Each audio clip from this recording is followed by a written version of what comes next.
armies ran against one another in a seemingly endless tide of battle.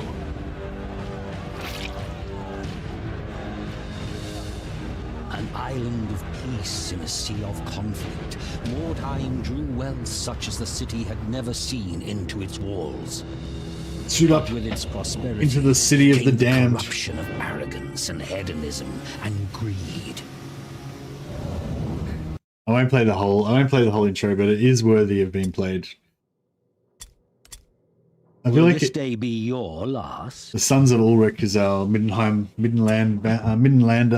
warband. Yeah, I feel like it actually gets you more into the mood when you listen to the whole intro before you start. All right, so these are our Middenheimer guys. A couple of sessions ago, all of our guys got killed. So these guys are all fresh off the boat, as it were. So we'll give them their Middenheim presets.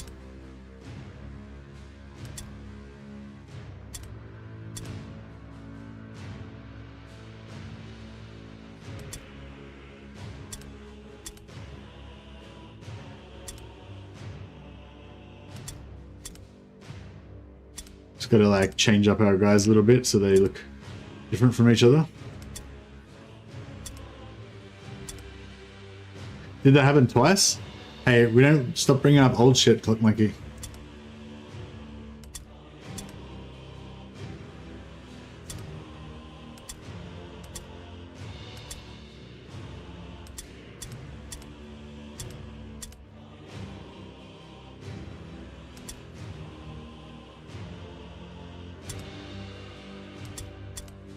Give him the eye. He looks very armored and tough, but he doesn't look very Middenheim-y.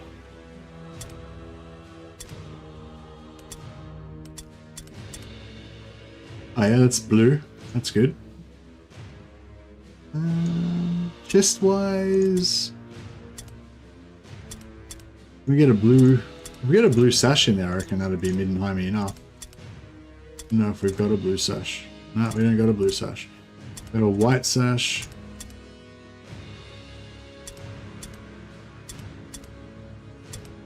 I suppose white sash is pretty good. I mean, the black sash looks pretty good though, doesn't it? The black sash looks pretty badass, I gotta say.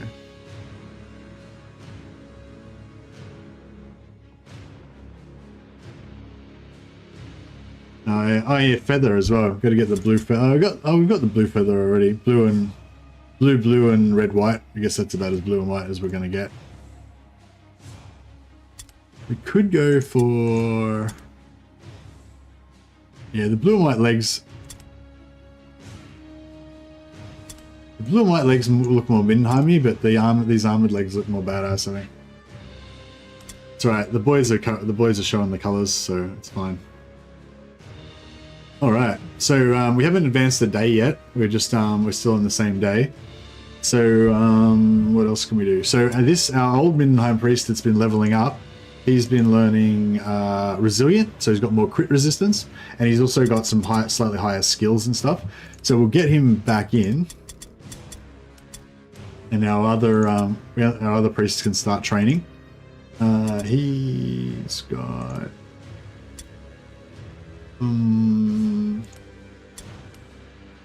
okay. We'll give him. I might start training him with heavy armor. So he needs six for level 1 heavy armor and 12 for level 2 heavy armor. So we'll give him armor proficient. It costs a lot of money though. So yeah, when you first start out and you're broke and stuff, I'd probably just don't train anything really at the start. And just try to like level up you guys, because you guys will get better just from getting their skills up. I mean, just from getting their stats up. Like having 8 weapon skill means he's more likely to hit. He's got more parry chance and all that kind of stuff. But that's okay. Our captain gonna get more leadership, more strength. Our captain wants to get heavy armor as well, but we'll keep him in for now because we need to. We have to always have a leader. You can't go in without a leader. So if we have if we if we want to train him up, then we have to get another captain to replace him. Oh yeah, so I was saying last time, so the captain's got this special ability where after a success, his parry chances increase by 10%, and after a successful parry, he can counterattack for one offense point cheaper. So normally, when anyone parries, you can counterattack for one offense point cheaper. So if you're using a single-handed weapon, that means it would only cost 1 point instead of 2. If you're using dual wielding like this guy is, if I haven't attacked yet, then my first attacks normally cost 2 points, so it would cost 2, except for he gets -1 from a parry additionally to the normal -1, so it'd be -2, so the first one would be 0. But because dual wielding weapons, it costs 1 more red pill each time you attack, so if he attacked once on his turn, then his next one would be 3. So if he got a successful parry, that would reduce it by 2, so he'd be able to counterattack for 1 red pill, you know? But then he would have attacked twice, so his next one would cost 4.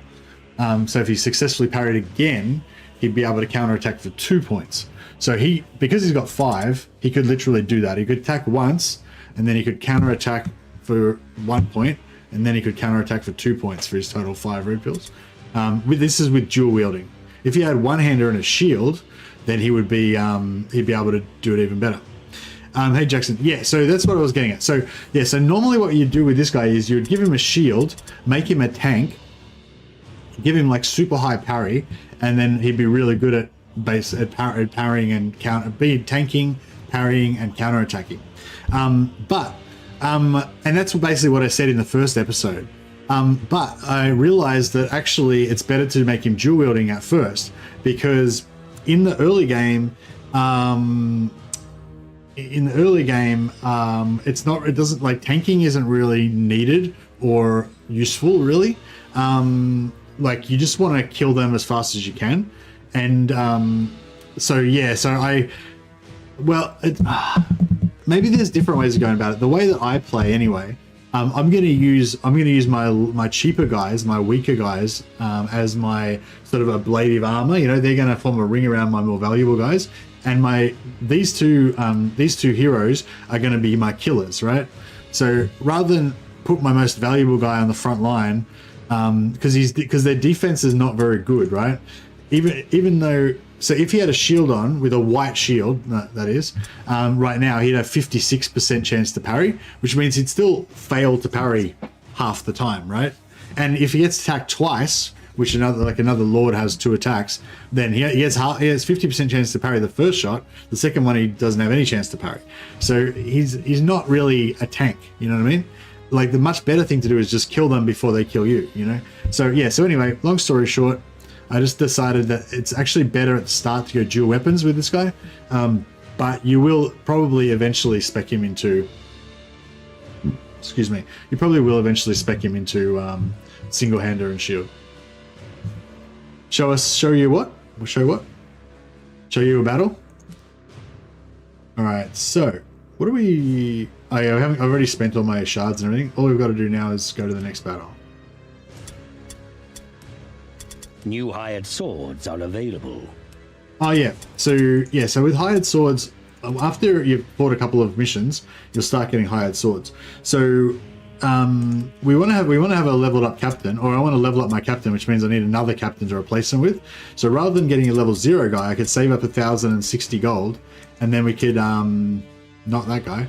You gotta always check they got injuries. We could put in this guy instead. Oh yeah, we can now recruit young bloods. That's pretty cool.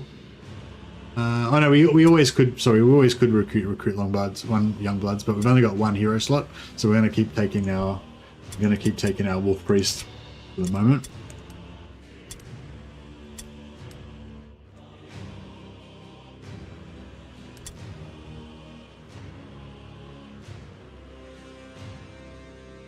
You tend to rock with the shield and sword just for the flavor. Yeah, for sure. Although if you've got a shield, you don't have to use a sword, so you can go shield and hammer or whatever. But yeah, I think shield and sword works quite well together. All right, deadly, exceptional, good. I mean, I know I shouldn't do it, but so deadly means that they do plus 45% more damage and they have plus 45% more health than we do. And yeah, last time I did a deadly mission, I think everyone died pretty much except for my heroes. But Enemy let's warriors give it a have crack. been spotted all over the area in small groups, as if they were Nice. scattered by something. But we got lucky. You stage your warband near your wagon, ready to take advantage of the enemy's misfortune. Yeah, so the enemy warband's scattered, our warband's not scattered. A new round has started. Can we see them? No, we can't. Okay, they're Skaven. That means that they can move really fast, and even though their warband's scattered, they can potentially group up on us really quickly.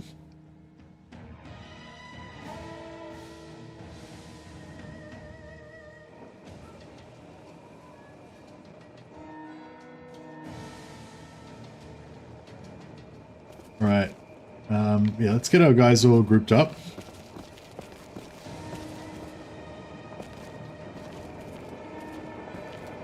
I'm just gonna get since we happened to land right on it, I'm just gonna pray. It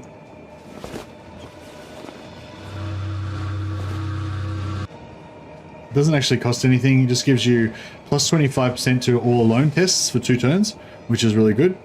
And also wordstone resistance if you want to pick up some wordstone.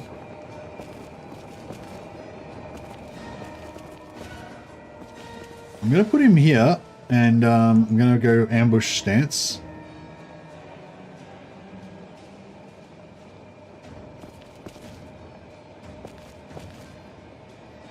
Now the Skaven can charge us from outside of our ambush stance. They're out of our ambush distance because they've got more movement than we do. But if they come around a corner or something and they're already inside our distance, then we'll get the charge on them.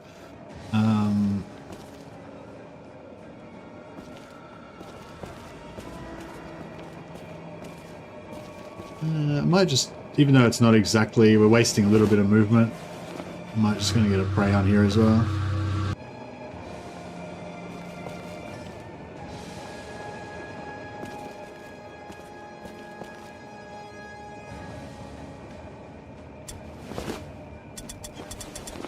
Don't really want any of this crap. This guy I'm not gonna ambush. I'm just gonna let him stand there. That way, if they charge him from outside a distance, he can at least counterattack him. Oh, they got some wordstone already.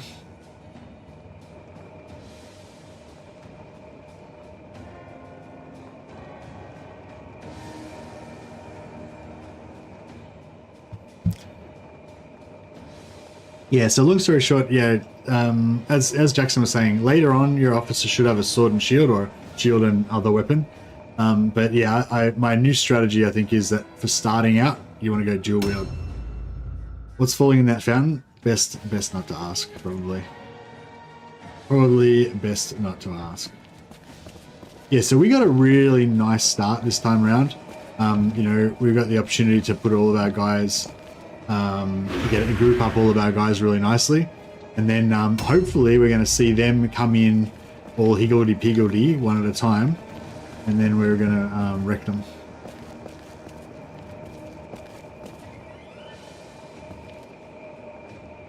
Another prey. This is going to help us a lot if we're unlucky enough to get, you know, a couple of our guys.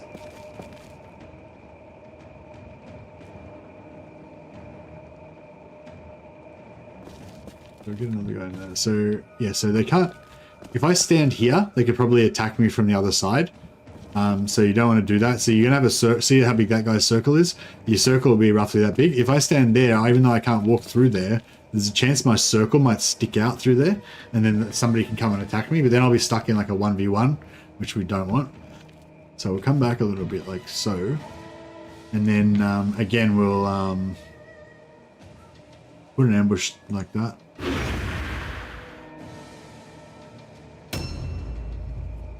Now normally you want to... Oh yeah, here we go.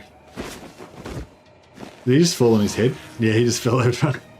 That's their leader, so if we kill him, that's going to give us a big advantage.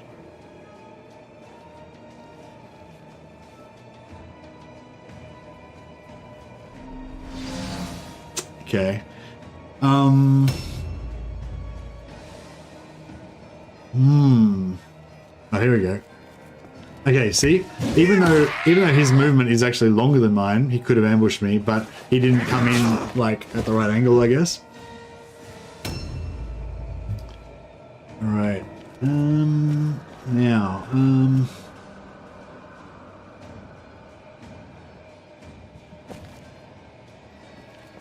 alright.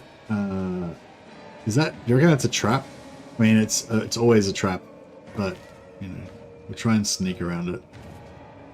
Alright, so I don't really want my hero to be the one that's exposed to the most death.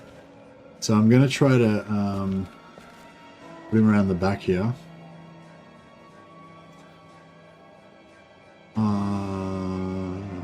Actually, how close am I to the wagon? We could maybe... So we've still got four points left, 4 movement points left. I need 2... I need 2 for a parry.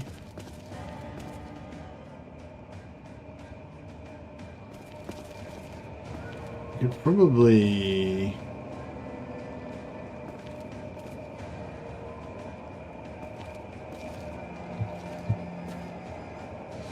get a prey in on him as well. We might not need it, but...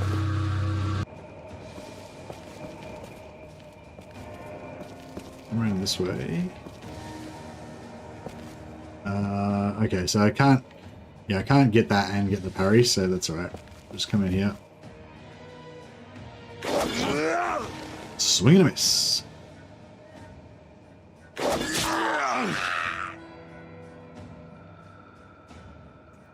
Got a 46% parry. Yeah, see, white shields only give you 10% parry, so they're not like the best. Once you got a blue or a purple shield that's giving you more parry, you have enchantments on them that give you extra parry and stuff, like, then like the shield's a lot more valuable. But I feel like, yeah, a white shield is not as good as a second weapon at the start like now. But it depends on your playstyle. Maybe for different playstyles it would be better. Ah, beautiful. And he's still got a parry left as well.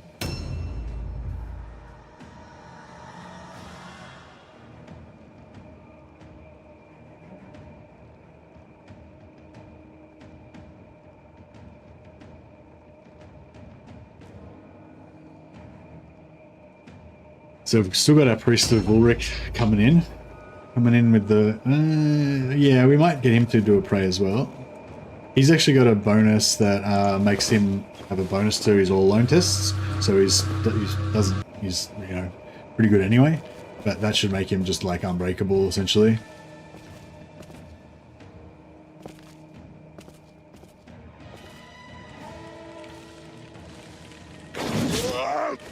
Yeah.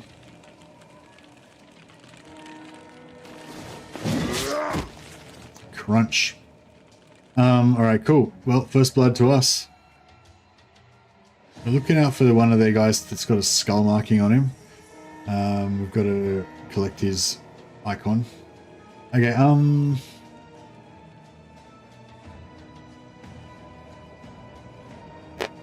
we could put him in parry. Oh, motherfucker.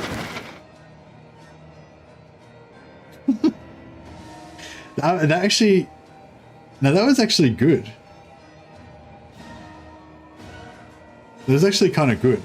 Because because I moved a bit. Not far enough to use a blue pill, but, you know, I actually moved like half a meter or whatever. And then that trap, like, reset my blue pill to where I am right now. So now I can, like, squidge over a bit further even. To here. So I actually moved quite far away. Pop my parry stance there, so it's only 30% parry, A but... new round has started. Yeah. I was trying to protect him, but... Yeah. Oh, there's the ambush at least.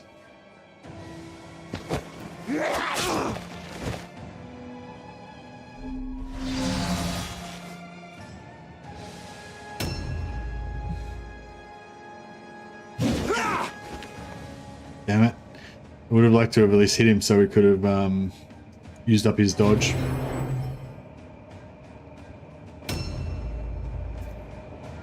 Okay.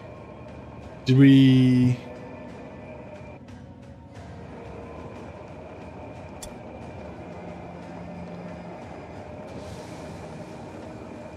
No, so he hasn't got his, he hasn't prayed yet. Might pray on him as well. Just because if they get to one of you guys isolated and they get 2-on-1 on him, then you'll have to roll a leadership test to be able to take an action. And if you fail it, it's, you know, it sucks.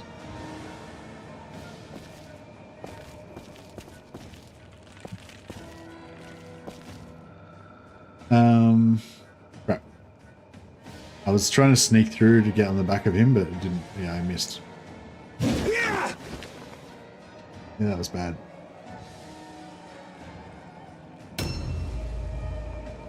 That's right. So we've got 2-on-1 on the other guy over there. I don't think... Yeah, we can't sneak through there.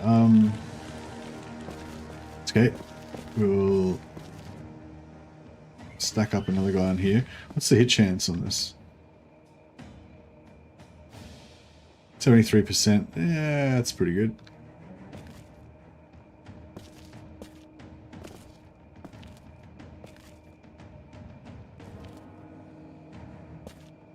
Actually, no, I'll just walk it in.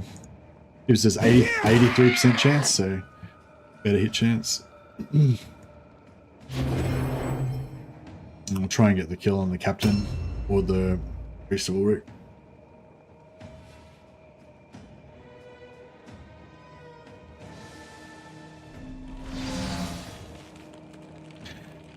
They're coming. You gotta kill them quick.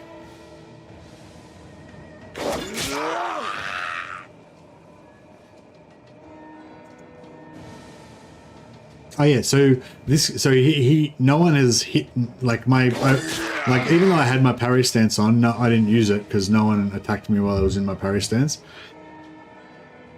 So, you know, but the extra damage obviously came in handy because I'm just wrecking this guy, right? So I'm not saying, obviously there's different situations, but in this particular situation, you know, I guess I'm saying I was right because I'm doing that extra damage is good. The parry didn't get used anyway, so, you know.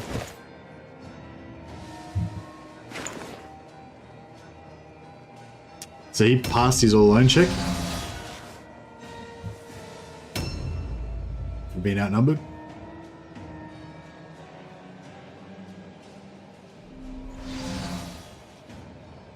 But yeah, so this is why I sort of suggest when you're playing at the start, like to stack up as many melee characters as you can, because it's really good to outnumber them.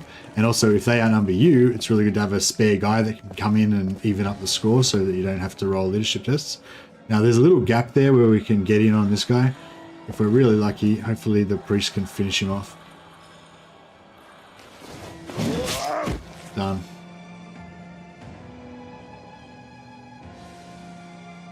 Oh, that's the guy we need to kill in order to get the secondary objective. Yeah, I'm going to squeeze this guy in here so that he's not too exposed. If anyone's going to die, I want it to be the henchmen, not the heroes. Until these heroes will get pretty tanky and pretty tough later on. So I don't want them to be too exposed at the moment. A new round has started.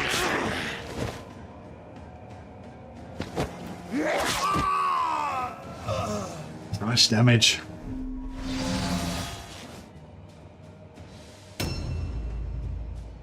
Alright, so if we look top down, we can see who's damaged and who's not. So none of their guys are basically undamaged. Our guys are getting wrecked.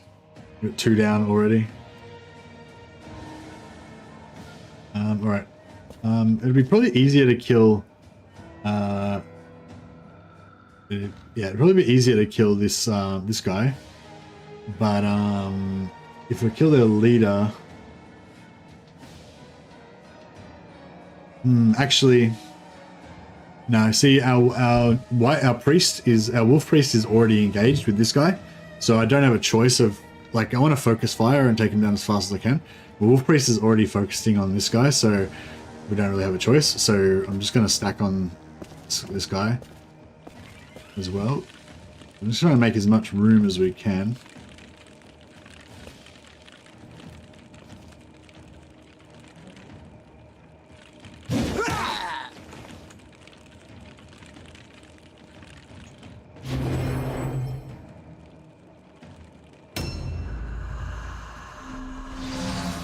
Yeah, so I don't think we're going to kill that guy because I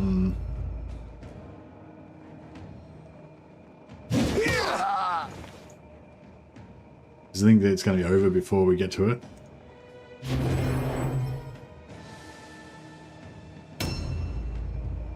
Alright, so we'll try and get this guy out.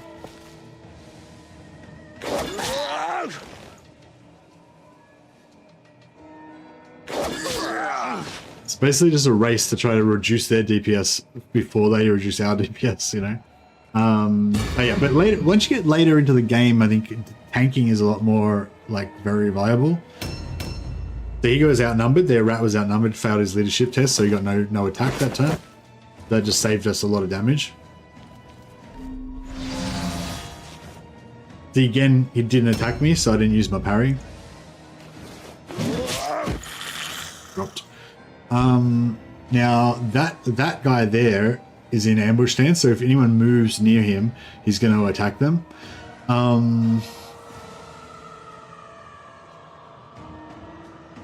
But what we can do is, if we stay inside the range of this, if we stay inside this guy's circle, then he can't ambush attack us. So we can just like walk it in there. It's got a shield, which makes it harder to hit. Yeah, because otherwise, basically, yeah, like if I don't pin him, then my captain's not going to be able to move without getting ambush attacked by this guy. So, so yeah, basically I need to free him up by attacking this guy first. And it makes this guy a little bit exposed because that guy's going to attack him, obviously, plus that guy could come in, plus there could be another guy about to come in. A new round has started. Yeah, this is...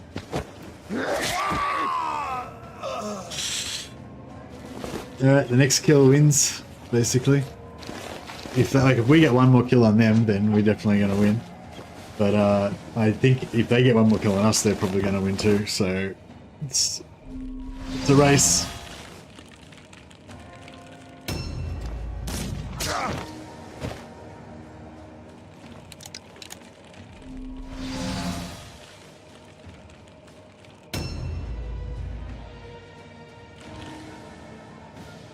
So I can't disengage, so I got no choice but for just to attack that guy.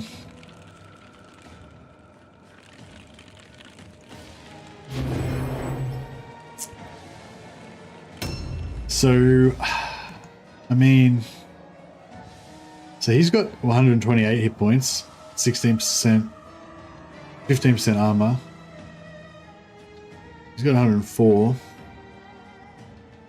Yeah, but this and the Wolf Priest is already engaged with him, so we don't have any choice about, you know, we can only focus him with the Wolf Priest. So yeah, I think I calculate that we've got more chance of killing this guy than we've got of killing that guy before we lose.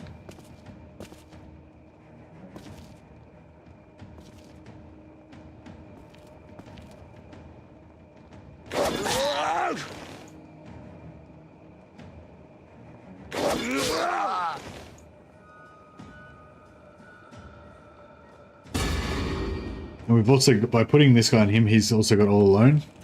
Failed. So he... and then because he failed and there was a space behind him, he's going to run. Boom. Suck it. Cool. Was that the guy that we had to kill? No, it's that guy that we had to kill. Yeah, see, if we kill him, we get a heap of extra XP and extra loot as well. But at this point, I'm just trying to keep my guys alive. So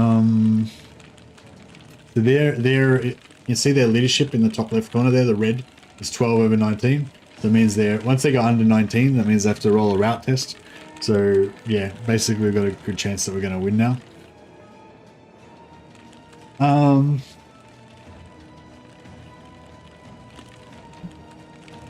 Yeah, I'm not going to go for the secondary objective. I'll put 2 on 1 on this guy, so he's got to roll a leadership test next turn.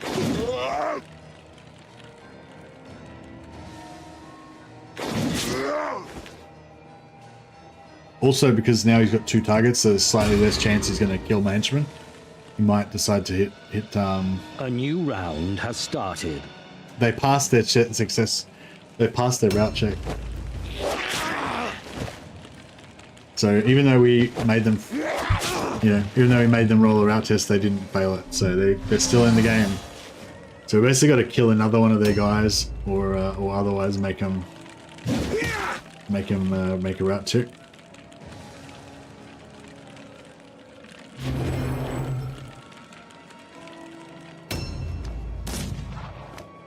Shot and missed.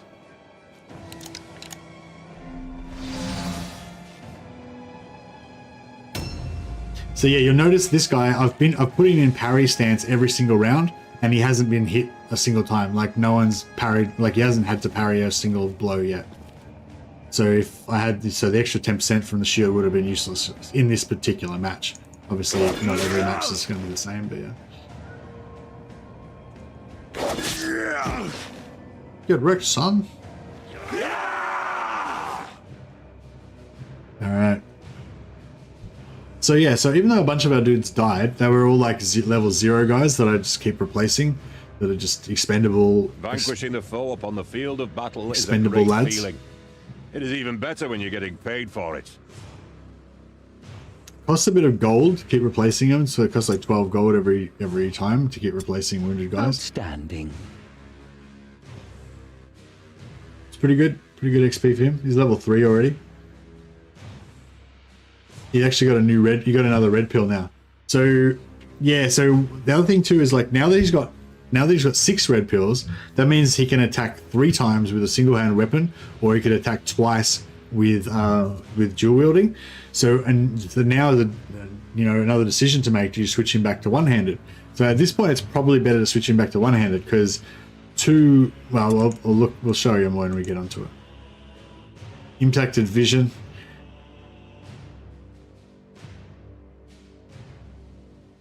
We could probably still keep him, but outstanding. we wanted to. Near-death experience, you get extra XP. Outstanding. This guy's got a violent mental derangement. He'll never disengage or flee from an enemy. Fantastic. Fantastic. New warriors are available for hire. Your warband is getting stronger. Nice. So now we can have an extra hero in our warband.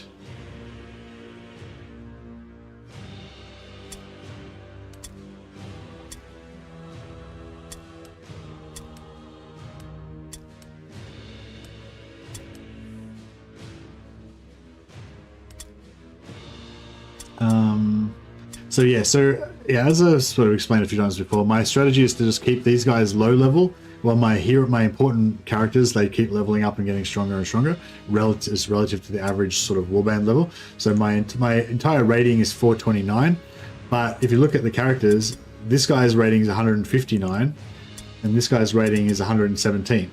So out of that total warband rating of 429. Nearly 300 of that is these two guys, and these guys all put together, they're only worth half as much, and that'll keep getting more and more out of kilter. So yeah, so these guys, yeah. Excuse me.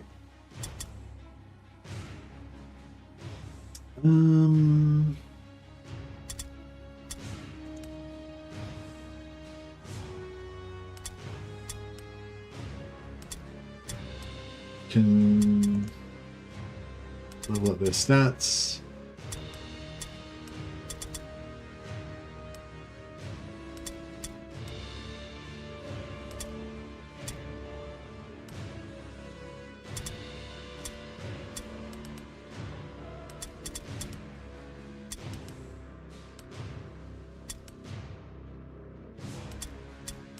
So if you want to save money, you can keep leveling them up a little bit till they get to like level 1 or level 2, but definitely if you're doing this strategy, then definitely by level 3 you want to sack them and replace them with another level 0 dude. If you want to make your leaders even more safe, then you can just sack them all the time at level 0, sack them as soon as they get to level 1 if you've got like unlimited money. But it's probably cheaper to pay their wages than it is to just keep sacking them all the time. So yeah, it depends how much money you want to save. But when you first start out, you're probably like broke like me, so you probably want to not keep sacking them all the time. But yeah, like so this guy, what's it on?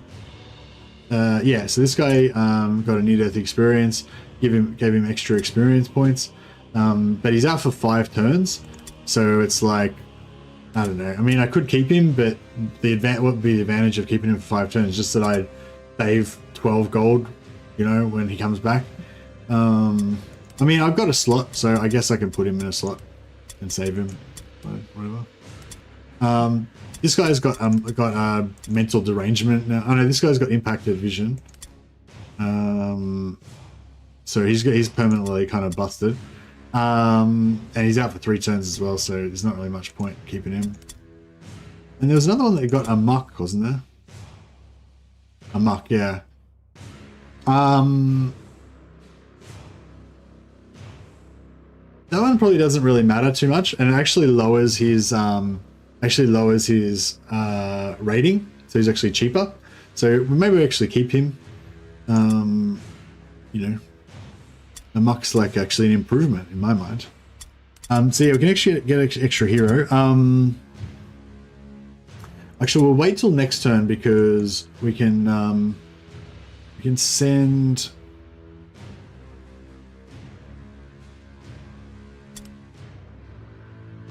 I don't know, what do we want to unlock for these guys? Sister Superior. Actually, yeah, Sister Superior could be kind of cool. Or some, or maybe some novices. I don't know. At this point, you probably just want to get as much money as you can get. So here, see here, we're getting minus 10% because we've leveled this one up a little bit. We're getting minus 10%. We're getting plus 20% for those guys. So yeah, so just want to go for whichever one gives you the most money really at the start. It takes a long time to max these out, so putting a little bit into one or the other of them doesn't matter too much, especially at the start. So we only got 27 wordstone out of that. Normally you get maybe like 70-ish out of a good run. But once you get up higher level and you've got 10 guys in your warband, you'll probably get like 120, 150, you know, often. So like these early ones don't matter as much, I guess is what I'm saying.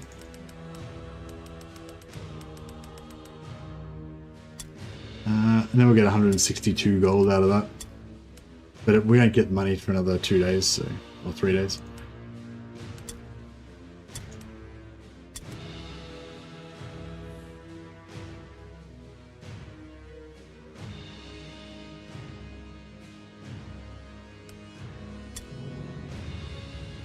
Alright. So, we can now get another dude in our warband. We can't afford most of these guys. Oh yeah, so we could get a wizard if we want. It's his. I don't know how you can tell what he spells. I think he spells like a blind spell or something. I don't know. I never used the wizard. Does anyone ever go wizard builds? I don't know. I think the wizard can do like fireball or something later on. I haven't actually checked out his spells. Well, we could get one just to check him out. Probably I'm not going to use him, but yeah. So he starts off with blinding light. Can do 10% penalty to melee hit, ranged hit, dodge, parry, perception, and spell casting. You know. So I don't know. Yeah. How you going, Lord Rowan? So yeah, I don't know. I wouldn't really bother with that. Like, I wouldn't waste his attack. You know, I'd rather just hit somebody with, you know. But I mean, I don't know. You might be able to get 2 or 3 guys in a 5-meter radius, maybe. Yes. Yeah, I don't know. I don't feel like it's very good. But yeah, you can get fireball. It's just a single target damage. Do 20 to 30 damage. You could get 2 guys both casting fireball. It could be kind of fun. Yeah, fireball's good against armored guys, yeah. You can probably fire like 2 or maybe 3 fireballs per turn. Oh no, they cost 4. Oh, right. This is different to the sisters. The sisters one I think is a single target, whereas this one's an AOE. That's hitting like potentially hitting 2 guys in a 5-meter radius, for 20 to 30 damage each. It's pretty cool. You build them to shoot and fireball. That's kind of cool, actually. Any of their other spells? Do you ever use any of their other spells?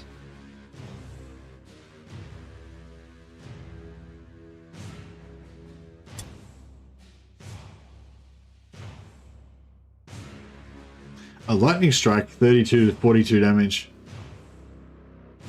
Only costs 3 red pills. Yeah, so you could do 3 lightnings, or maybe even 4 if you have introspection and stuff.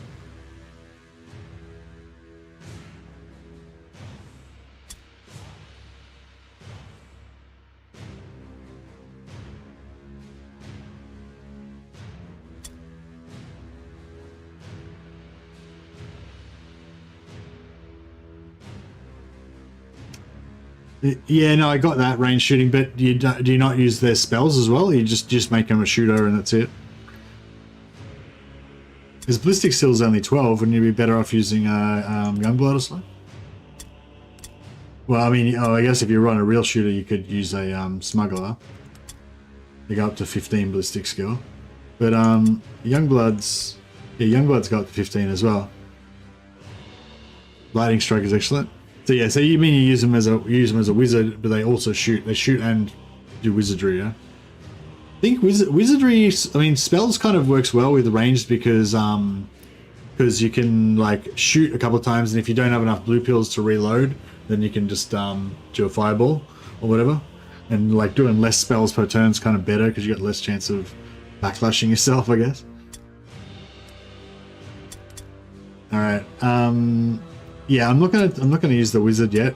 Using wizards is like you have to level them up before they get good, really. Yeah, and they're better once you've got more gear and stuff to support them as well. But yeah, so this guy he's got pretty good dodge right out of the gate, 40%.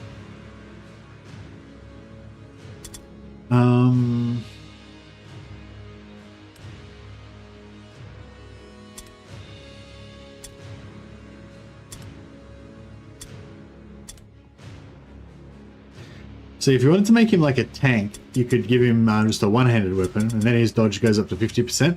But again, it's like, see, he's only got 50% dodge, so it's still only 50-50 chance that he'll dodge.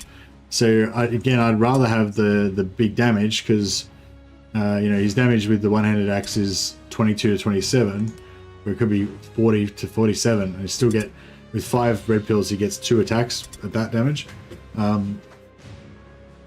And he's still got a bit of a chance to dodge. It's like, whatever. But yeah, but this changes. It changes once you get better gear and stuff. But yeah. Anyway, let's Middenheim him up a bit. Oh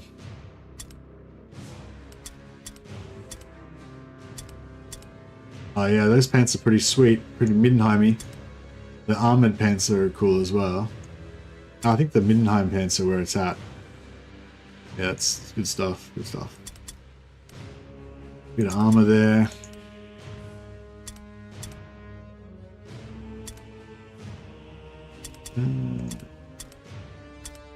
I'll give him that shaved head. Sure. Looks like a badass. Alright, nice. And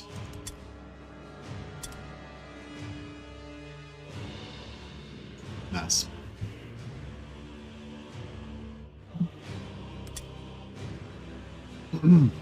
All right. And we need a couple more henchmen. So yeah, these marksmen are good for shooting. They can also be decent at dodging. Oh, I suppose we could get one in just to show.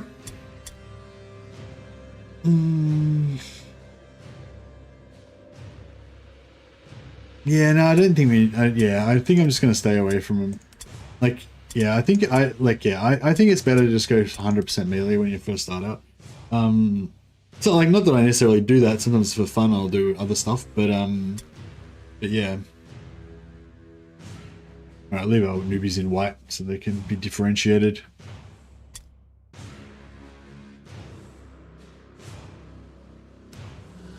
All right, what do we got here? Average, poor, average, brutal, exceptional, good. See, the wagon means that you need to crush their will. It's really difficult. You have to go all the way through to their wagon, get their flag, bring it all the way back. So it's really low chance that you're going to succeed in that. So yeah, I don't know. Just for fun's sake, I like to always try and do the hardest mission that's available and just choose between the two hard ones. You know. So this one's like the shittest one. There's no chance we're going to do the secondary objective. Also, both warbands divided into 3 strike teams, which is also really bad. But we'll do it anyway.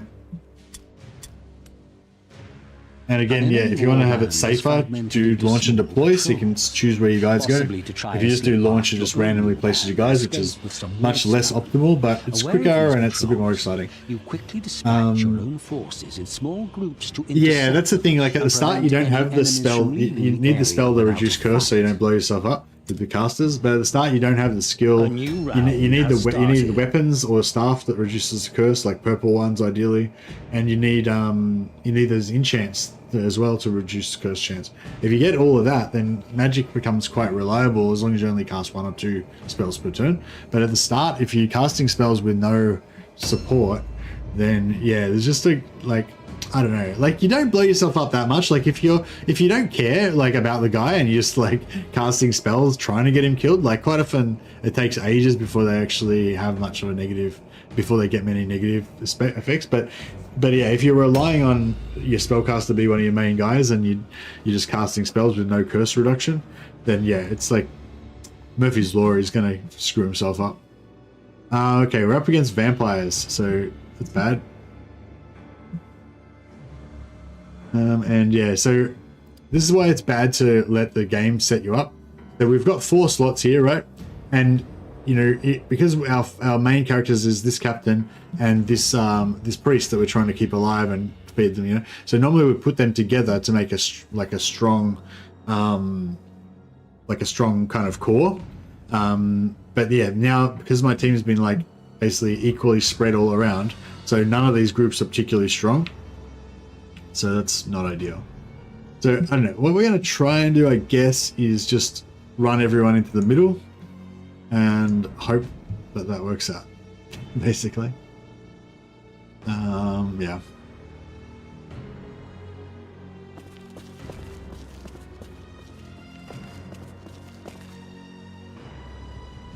there's a zombie. Don't have to worry too much about the zombies because they're very slow. We can just run away from him. I don't think he'll be able to reach us, but we'll see how we go.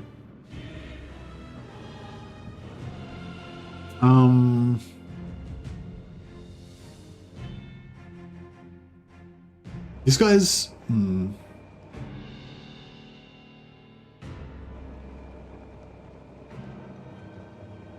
I might just try to scout a little bit around the corner. So you can see the zombie. There's likely to be another enemy here, but we don't know where it is or what it is. There's a vampire over there. Vampires are quite tough, so we don't really want to be near her.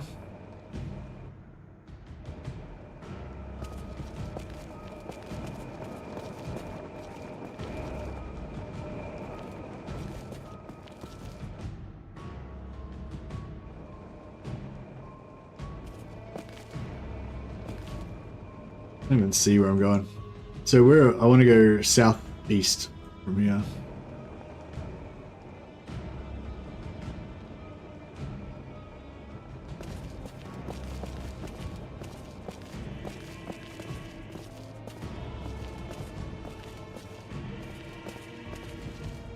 Yeah, so my goal, what I'm trying to do is get everybody into this central area in here.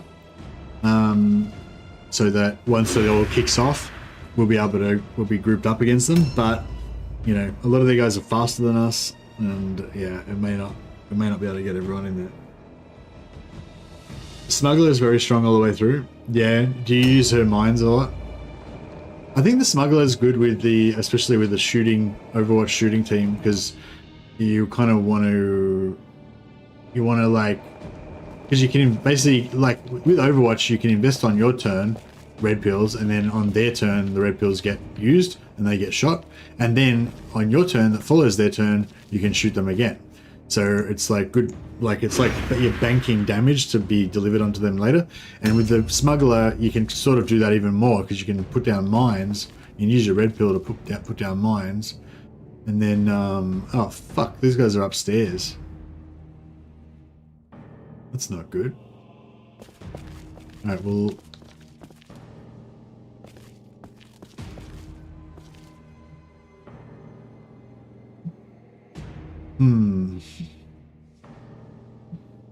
So I'm guessing there's some guys. Oh, there's some guys there. There might not be anyone else upstairs from them, I guess. So.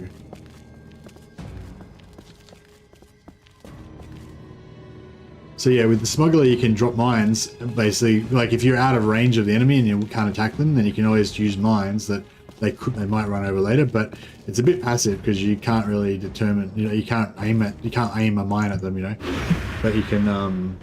But yeah, but if you're setting up Overwatches, it's kind of cool. You can use the mines to add to it.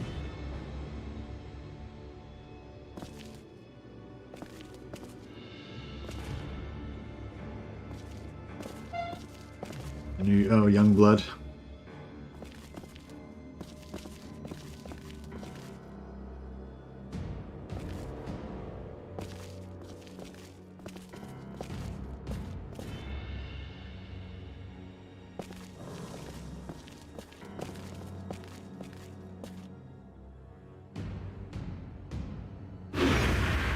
All right.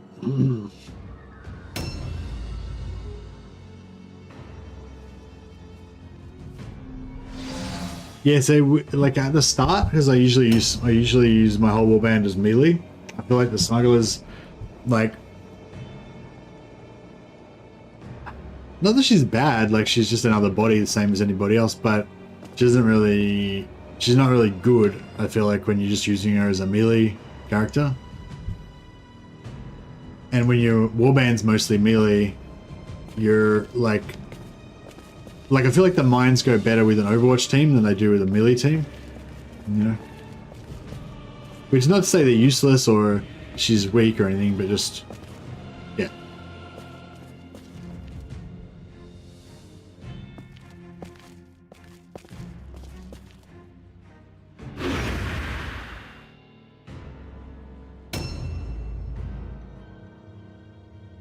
I'm loving this dual wields. Oh yeah, I was going to change him back to one-handed. Oh yeah, I forgot to show off the one-handed versus two-handed thing. But yeah, so it's probably like, actually, you probably would do slightly more damage now with the one-handed than you will with the two-handed. So yeah, so what I was saying before only applies until you get the 6th red pill, then it's probably better to switch back.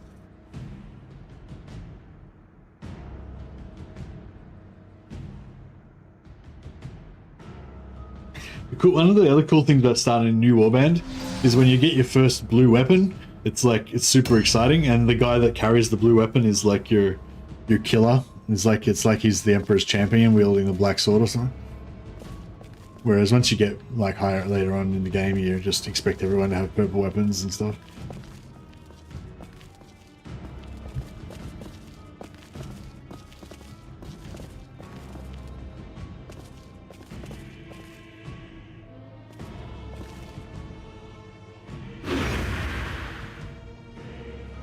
A new round has started.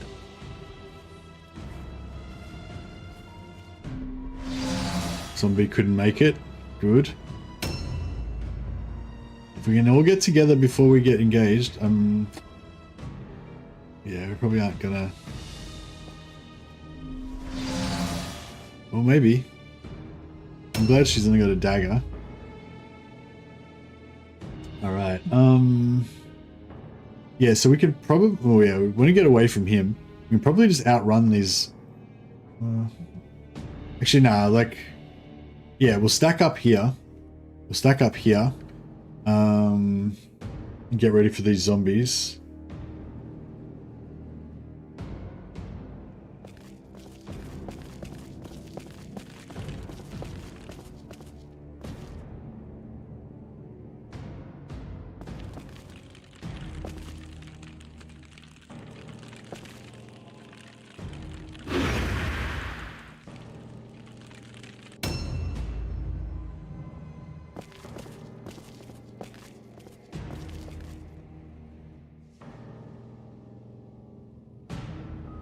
So yeah, so these guys should be able to run up that way and jump down there, I think. Be the way to go. So I could run back down here, and then I'd have a 69% success chance, and only a chance only 3 to 13 damage. Whereas if we're up here,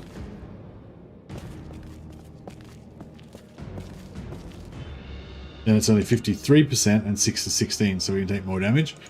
But this one's closer to where our group up point, and I think the most important thing is just that we try to get grouped up as fast as we possibly can.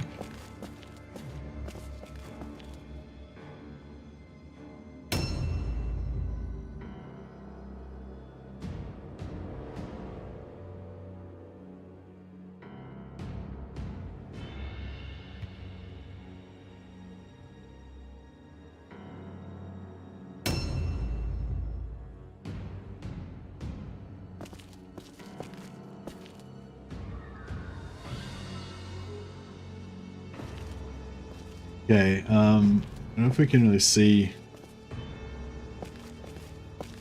Yeah, so you can see that guys, he's in ambush stance, right? But because I'm behind this, like I'd be within his range now of charge range right now, but because this like terrain's in the way, it doesn't trigger.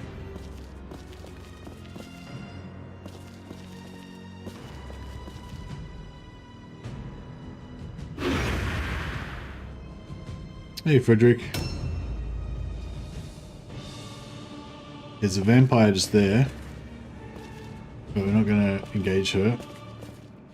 Watch out for anything on the ground, could be a trap.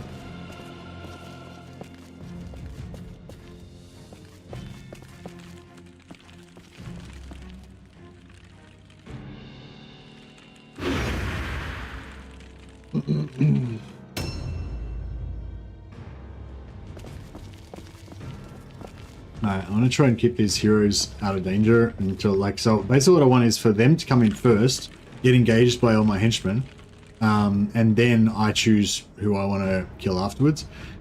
Also, you should be really collecting the wordstone, but you can get really bad curses. You get really bad curses from the wordstone, which is severely hamper your combat ability, so it can be dangerous if you think you're about to run into the enemies. But you know, we'll take a risk here and grab this one because it's worth 5. The shards are worth 5. The little ones are only worth 1. Okay, so we got a warp effect. It's minus 20% armor absorption. Joke's on them. We didn't have any armor on anyway, so that's fine. I'll try and grab another one as well.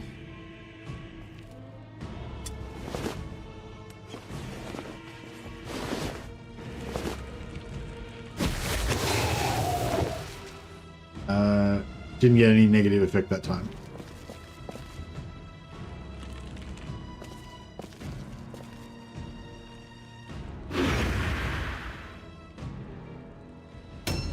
And the vampire's got more movement range than us, so okay, that was actually lucky because we don't really want him to. We don't really want to ambush. We don't really want to ambush in the doorway like that, because then it'll be stuck in a 1v1. So could lure him out. He's only got a one-handed weapon, so he won't do like that much damage.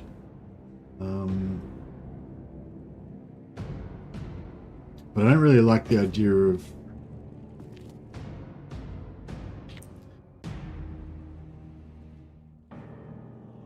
That's right. I'm going to put him in parry stance. Hopefully the vampire will charge him. When it's her turn.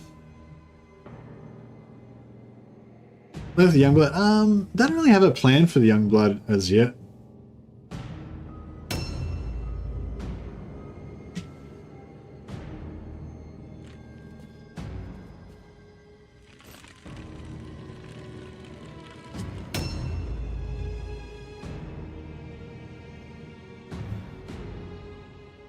But yeah, probably going to go all melee for this warband. This guy's it's only 40% chance, but he still succeeded. Legend.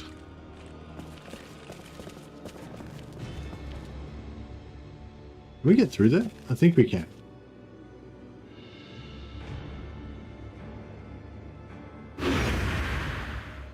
But yeah, the Youngblood can get high agility. Has started. So it kind of makes sense for them to be a dodge. Oh man, got a gift of savagery. Right, now hopefully she's going to attack my captain. She set off 2 traps on the way over here. Failed. See, even though the one time I had my parry on, it failed. So far I still haven't got any value out of parry at all. Although, if I had a shield on, perhaps I would have had higher parry chance, so maybe we would have actually blocked it.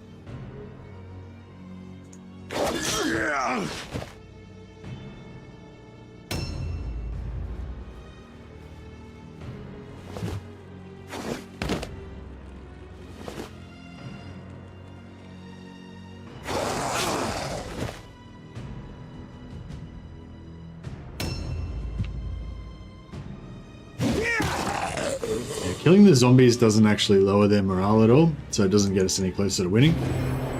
However, that zombie's dual wielding, so he's doing decent damage. So it'll be good to get him down. Alright. Once we get into combat with her, we're gonna have fear, like gonna give us a reduced chance to hit.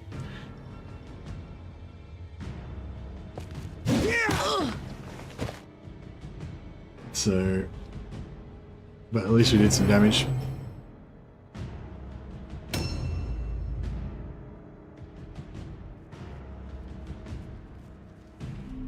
Yeah, so having low leadership is especially bad versus vampires. So having like low level characters like we do is like hurts us more.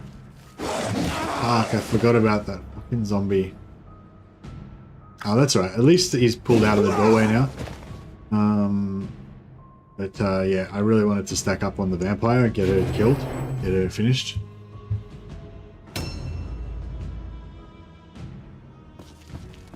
We've done a really good job at grouping up. We've got every single guy in this courtyard now, whereas there's only 3 or 4 of their guys in here. 1, 2, 3. Yeah, there's only 3 of them in here, and there's and all our whole warband's here. Now, yeah, see, he's got really low leadership, so he's yeah, his fear check is 29%, so he's almost certainly going to fail a fear check. So yeah, so she's only got 34 hit points left, so there's a pretty good chance our captain can kill her. So I'm gonna actually delay him.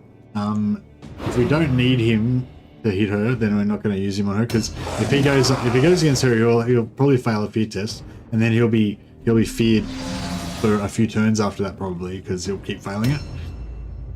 Whereas if this guy can just do that, then we don't have to worry so much. Alright, yeah, so we'll stack up on this zombie down here, because he's got the dual weapons, so he's doing slightly more damage. One good thing about having an extra red pill on this guy is that we can do a normal attack, and then we can do a charge as well. So we can charge in and then do a normal attack after that. So it's actually not that bad having the extra red pill. You probably still do more damage on average if you had just a single-handed weapon.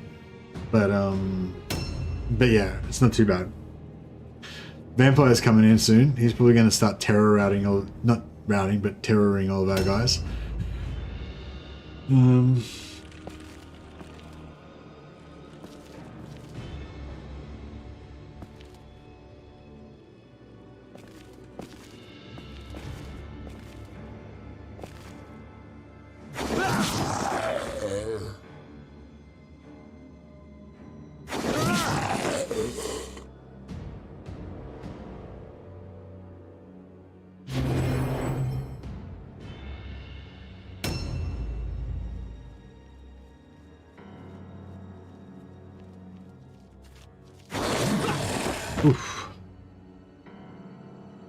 Coming in with the big swing.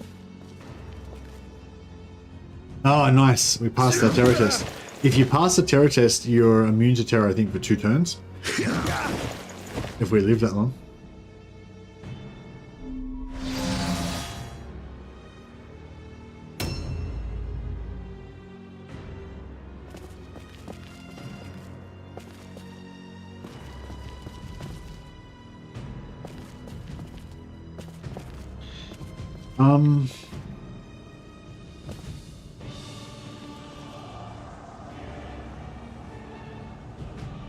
I'm gonna try to.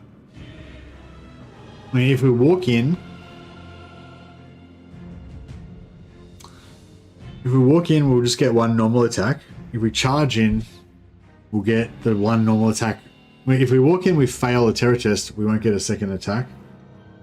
But he's got 73. Actually, he's got 73% chance to pass terror. So I think we'll go for the. We'll just walk in.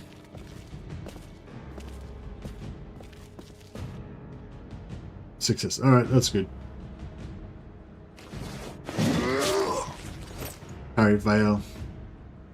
Right, nice. So yeah, this guy's really good for fighting vampires, I guess. A new round has started. You're good.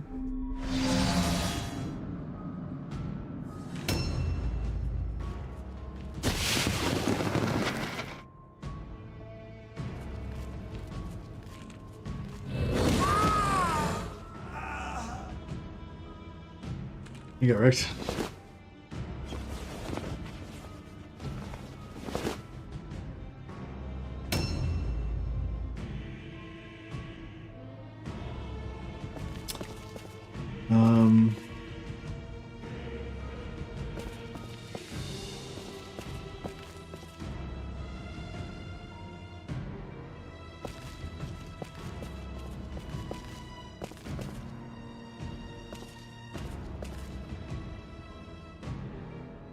Try and charge him. So once we get into melee, if we fail a terror test, we'll miss out on our attack. Whereas if we charge first, then we already get to make our attack before we roll the terror test. So okay, he passed his terror test anyway. So you know, I could have walked in, but that's fine. At least, and also now we've passed that terror test, we're immune for 2 turns, I think. So we should better kill this. We should better kill this lord before anyone terrors out. Hopefully.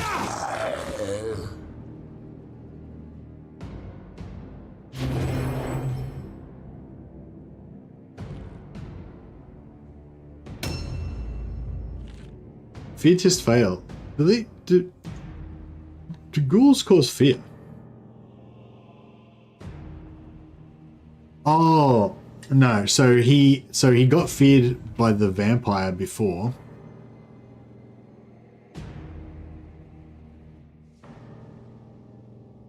Yeah, so he got feared by the vampire before,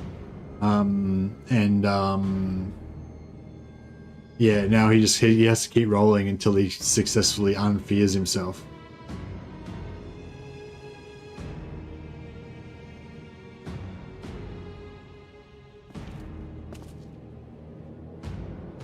Is that guy in an ambush stance?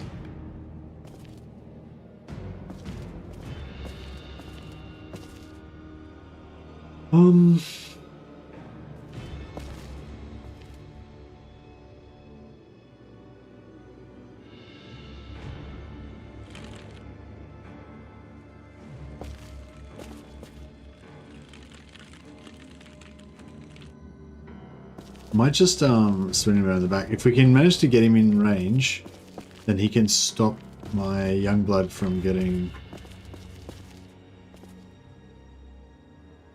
I don't know, my young blood's not getting 2-on-1 anyway.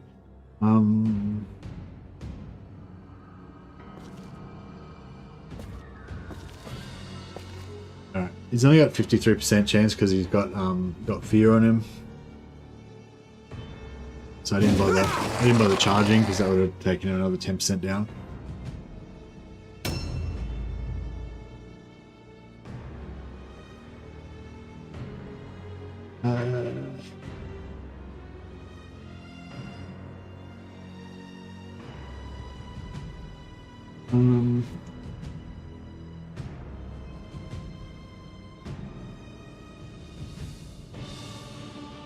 So that guy's at 64. And then that guy.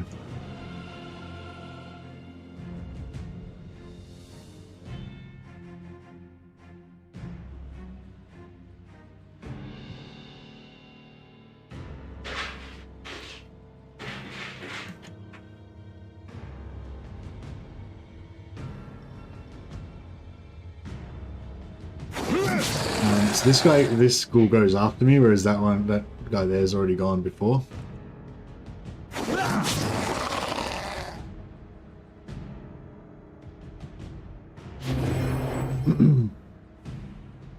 don't think we're going to get a chance to kill him, unfortunately, but yeah, I don't know. I don't really like Youngblood. Like I like the model and stuff, and I think they're kind of cool, but yeah, I don't really like them that much as characters. Yeah, I don't know. Like their special trait is kind of cool, like if you catch an archer or whatever, but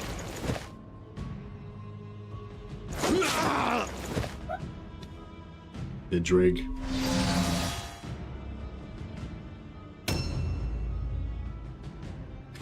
Hot tips for vampires: get the wild pack spell on the wolf priest, makes everyone in a 5-meter radius immune to fear.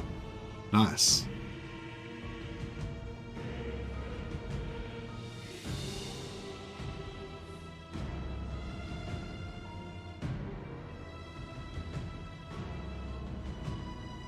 I'm gonna drop this guy just because it's an easy kill. Then swing and a miss. Yeah, so this vampire is gonna kill my lord, which sort of sucks.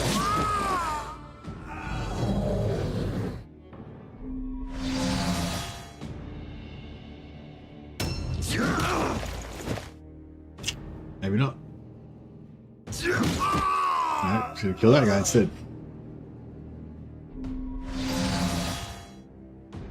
If we can kill the vampire lord. Oh, he failed his terror test. What a dick. This guy's my special guy that's immune to terror. Like, well, not immune, but resistant. Like, your one job is to be resistant to terror. Has started.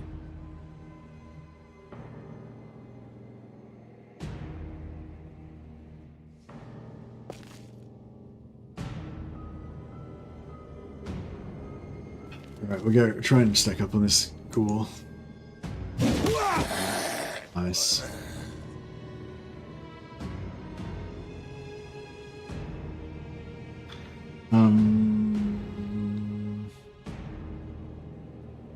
Is that guy in ambush stance? Not sure. Alright, I'll just leave this guy in dodge stance. When would you ever pick a young blood over a champion? Yeah, I would never really pick a young blood over a champion. Yeah, that's it. I prefer like to go like melee resist instead of dodge with the champion if you want to make a tank.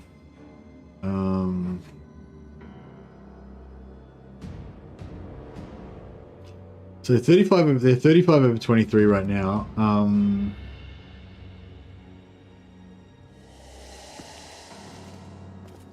We might be able to get... trying to get a charge in here, but...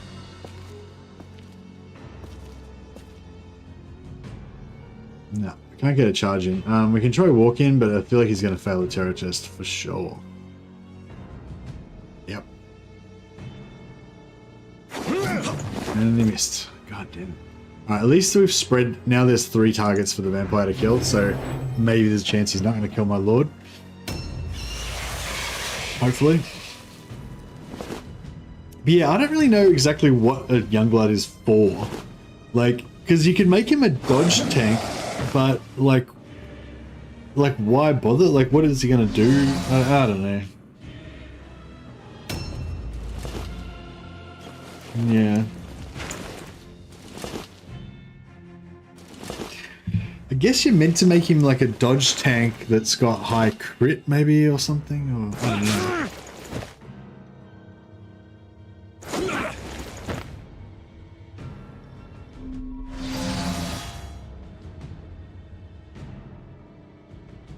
Terror test fail. Oh no.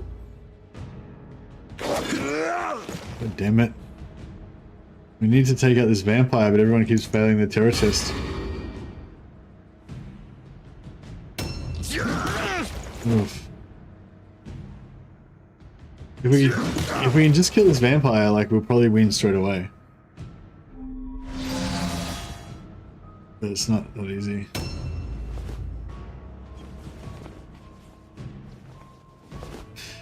Yeah, you could use a book to give him 15 weapon skill if you wanted to, I guess, but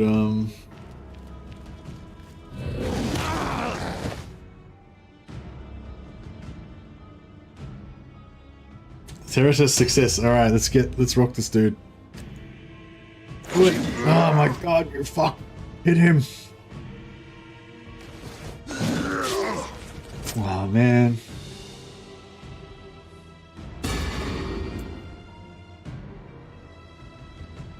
A new round has started.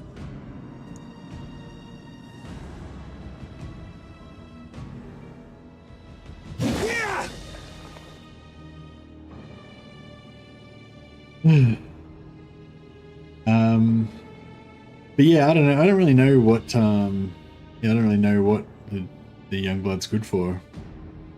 He's okay at various things, but yeah, I don't really like with the. Oh man, I've missed this guy like 5 times in the last round. Yeah, this is bad. Oh yeah, big parry. Go.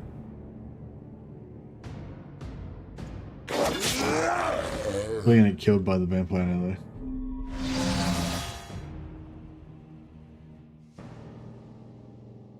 though. Oh. Yes. Did they not? Oh no, they haven't made their route test yet.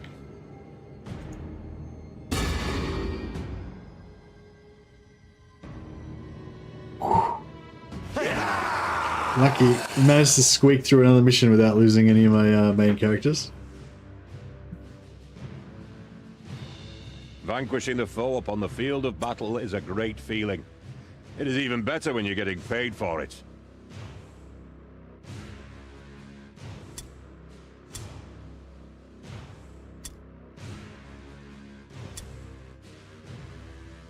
Yeah, so it's +2 underdog bonus because it's a brutal mission. Plus this guy dropped 3 guys. Yeah, I'm trying to feed the XP into my main guys to level them up faster. Remarkable.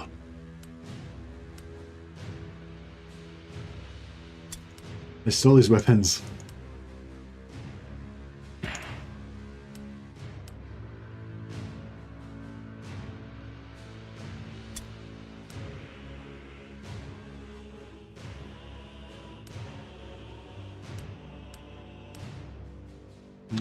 Pretty lucky with our squad that time around.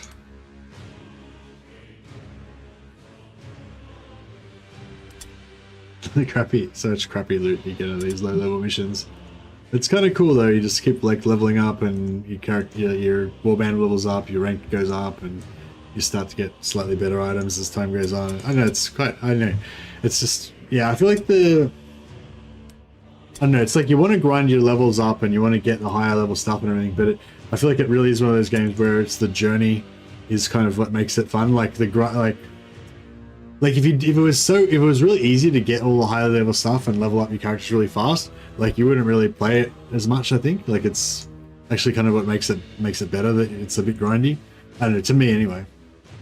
I know a lot of people don't like, that's what a lot of people don't like about it, because it's sort of too grindy. But yeah, I really like the Youngblood just because of the look of him. Like I think he just looks cool with the rest of the warband and everything. But yeah, I just don't really know what to do with him. He's got an interesting skill. This one, Squire's Curse. It's a melee attack that deals regular damage. If hit, the target's weapon switch action is blocked for 1 turn. So he's kind of really good at like chasing down archers and then beating the shit out of them, because like it only costs 2 red pills, the same as a normal attack. So you know, if he can get to an archer that's got their bow out, then he can hit them with that, and they'll be stuck with their bow out. They can go into dodge stance, so they got less chance of getting hit, but they can't counterattack. They can't attack you because they got their bow out and they're stuck in melee.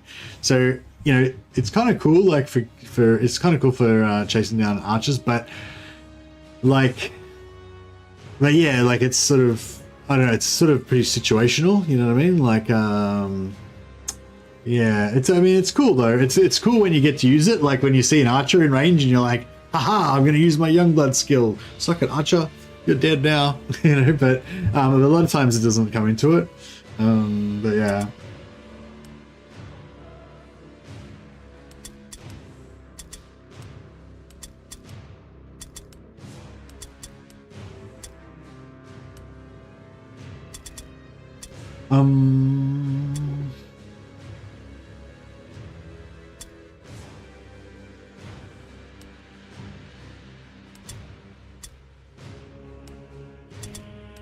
Yeah, so what I was saying before is, or what I was going to explain before is, so he's currently doing 38 to 48.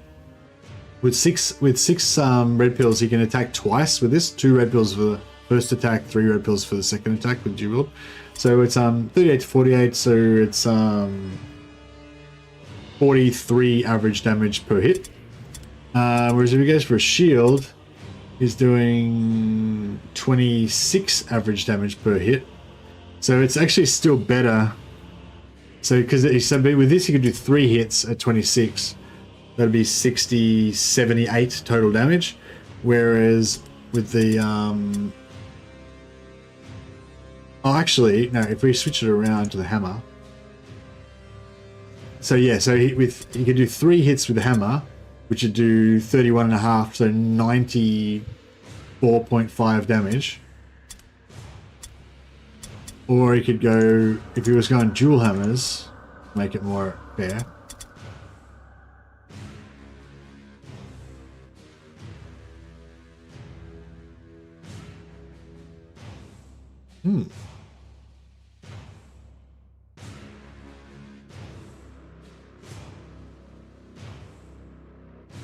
It's weird.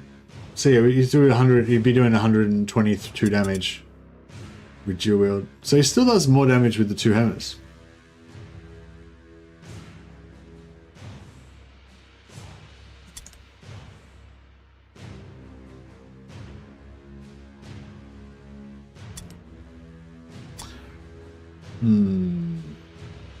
So he does, yeah, but it's probably closer though, you know.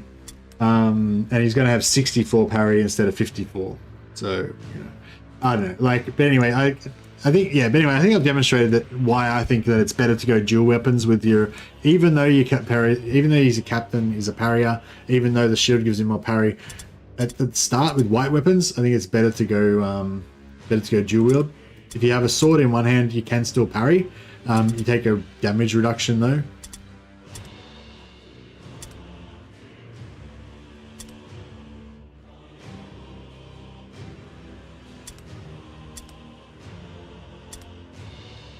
I don't know why it's like, I don't know if that's the correct damage or not. 45 to 49. Yeah, that's more like it. Yeah, that was the wrong damage before. Yeah, so yeah, 30 33, so 31.5. and then put a second weapon in. It's not 60 to 65, it's 45 to 49. Yeah, that makes more sense now. So he's doing like 97 or whatever. 47, 94. So he's doing 94 average damage with 2 hits.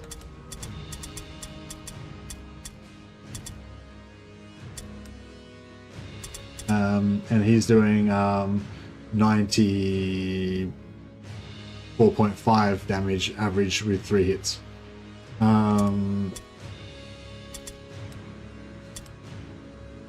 Slightly more damage with the 2 hammers than the 2 swords, but with the with the sword and with the hammer and shield, his parry chance goes up. So yeah, it's probably once you get your 6th point, it's probably better to go with a shield. But you know, it's still like kind of, I don't know, kind of even-ish. But if you got a blue shield, then that would obviously put you more in favor of the blue shield, you know. If you had 2 blue weapons and not only white shields, then I'd probably definitely go for the weapons, you know.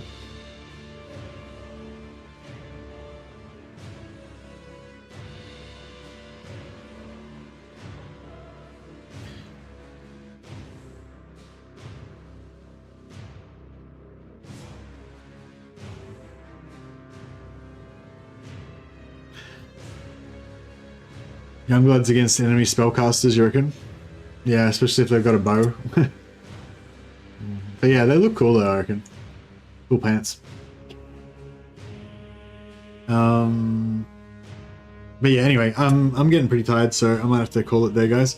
But yeah, thanks so much for hanging out, and yeah, thanks Wolfball for the generous super chats earlier, and no ogre? Nah, you don't get an ogre until you get to level 4 or level 5, I think it is, level 5. So yeah, if once you've got a high ranked warband, you can just start off at level 5 and get ogre straight away. But if you just bought the game and you're starting from level 0, you have to level up your warband. You level up your warband level, I think, to level 4 or 5 before you can get an ogre. Alright guys, I'll just see if we can chuck a host to somebody's on the YouTubes.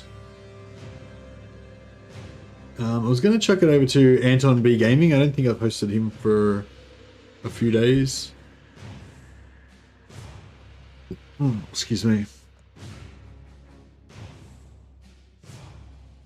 I don't know if he's on. Is Anton on? Oh yeah, he is as well. Yeah, Anton B Gaming is just playing some Warcraft on Twitch. If you want to, actually, if you want to see some. Yeah, so just Anton's just got a smaller Warhammer YouTube channel, so I thought I'd chuck him a bit of support. But he's not actually playing Warhammer today. He's actually playing Warcraft 3. So yeah, so if you want to see some Warhammer, then I'll chuck a link also in the chat to Battlesy. He's playing Warhammer right now, so you can check that out. But yeah, I'll chuck the actual host to Anton B Gaming. But yeah. Alright guys, well, yeah, have a good one, and I'll catch you all later.